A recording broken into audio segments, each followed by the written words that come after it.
So ito na, mga kababayan.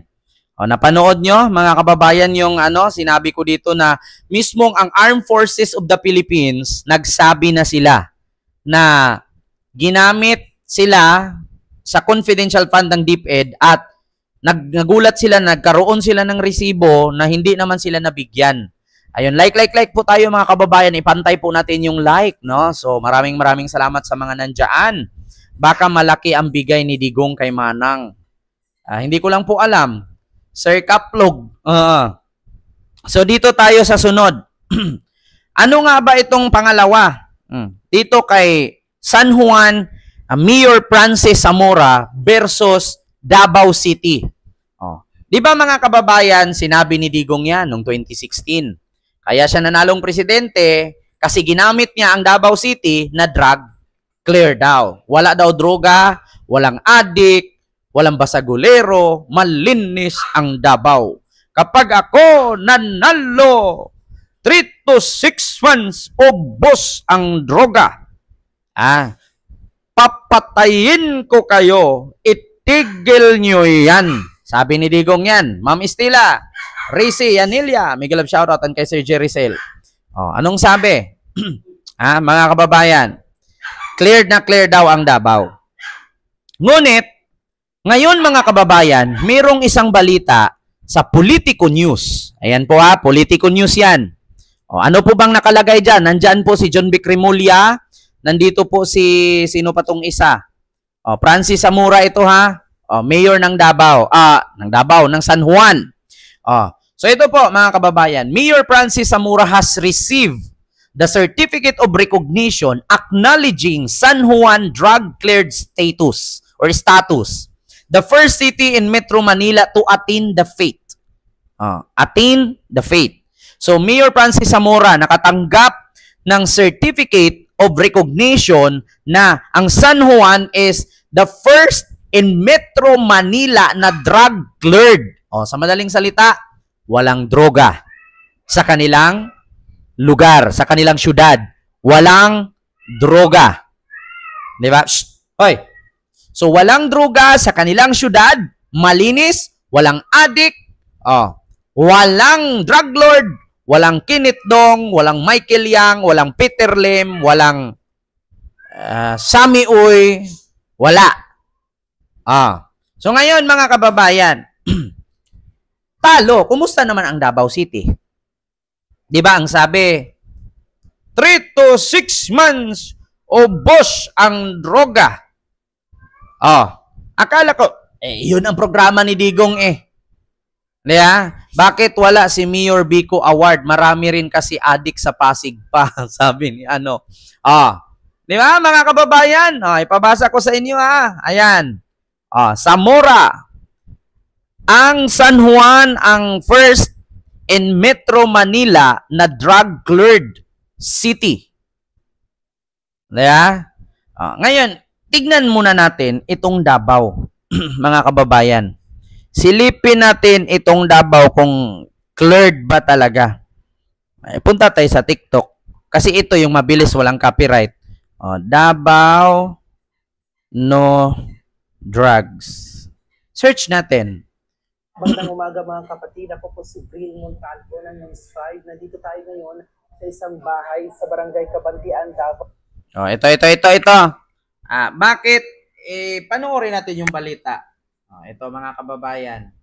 Magandang umaga mga kapatid. Ako po si Bril Montalvo ng News 5. Nandito tayo ngayon sa isang bahay sa Barangay Kabantian, Davao City kung saan itong bahay na ito ay imbakan or bodega umano ng mga illegal na droga. So kaninang madaling araw, mga pasado alas 4, ay pinasok ng mga tauhan ng National Bureau of Investigation na Region 11 ito ngang bahay dito sa loob kasi may nagsumbong sa kanila na yun nga ang bahay na ito is may mga nakatago na mga illegal na droga sa loob.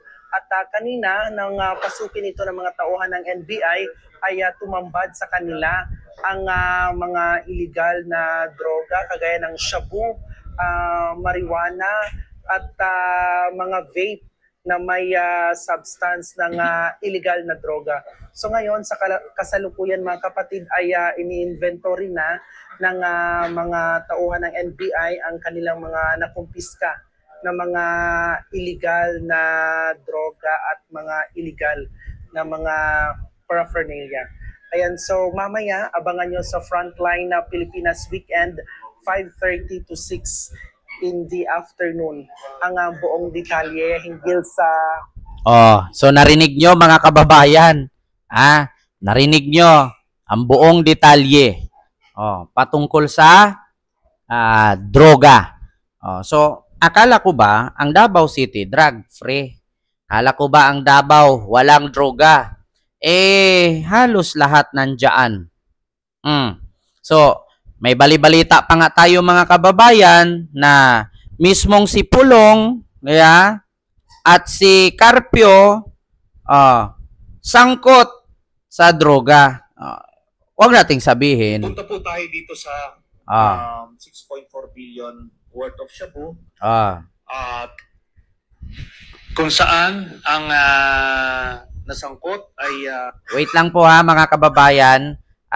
Ipaano ko sa inyo, iparinig ko sa inyo yung patungkol sa ito. Parinig ko lang sa inyo ito po. Punta po tayo dito sa 6.4 billion worth of shabu. Hoy. At kung saan ang nasangkot ay itong si Mr. Mark Taguba at ilang mga mid-level players. No? Pero base dun sa mga ebidensya na kalap namin dun sa mga Viber messages ni Mr. Mark Taguba, nakita namin yung mga involvement ni Mans Carpio, Pulong Duterte at ni Charlie Tan, no, at different levels. So ito yung mga grupo na ito. Itong si Pulong Duterte at itong si Small Abellera, ito yung kanyang bagman, no? I think andito siya. Siya yung councilor ng Davao. Tapos ando doon si Charlie Tan. So sila yung magkakagrupo, yan, Mans Carpio. So ito, dito nyo makikita kung gaano sila ka-privileged nung panahon na yun. You don't just do that, or you cannot just do that kung ordinaryo ka. So, yun mga kababayan, wag na po kayong magtaka kung ang Davao may droga. Nilabas na nga ni Senator Trillanes ngayon, magkaiba ang Davao, magkaiba ang San Juan. Ang San Juan po is first in Metro Manila na drug cleared. San Juan City. Congratulations po, Mayor Francis Zamora ng San Juan City. Hindi nagawa ni ERAP yan. Ang nagawa lang ni ERAP yung magtapo ng basura tapos sisibutin. Di ba? So yun mga kababayan, klarong-klaro po. Kita niyo naman po. San Juan is a first in Metro Manila drug-free. Talo ang Davao City. Akala ko ba sa Davao walang droga? Pero iba pala. Tama pala, totoo pala ang chismis. Chismis lang pala. Ayun mga kababayan. Ito na. Sunod natin pag-uusapan, mga kababayan, ay patungkol dito. Mga kababayan, patungkol. Tama nga ang chismis. Tama nga ang sabi-sabi. Na pautot lang pala talaga ni Digong yung droga.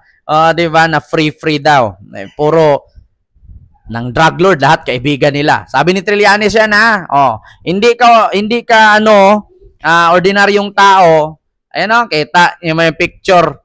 Nilabas si Trillanes. Ito, dito nyo makikita kung ano sila.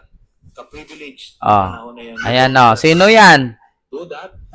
Or you cannot just do diba? Sino yan? Kung ordinaryo ka. Hindi mo magagawa yan, hindi ka makalapit kay Duterte kung ordinaryong tao ka, kung wala kang kapit. 6.4 billion shabu smuggling ni Pulong Duterte at Mans Carpio involved according kay Trillanes. Ayan si Charlie Tan po yan. Hawak-hawak si picture ni Digong nandoon, pinapirmahan kay Digong. So, yun po yun mga kababayan. Dito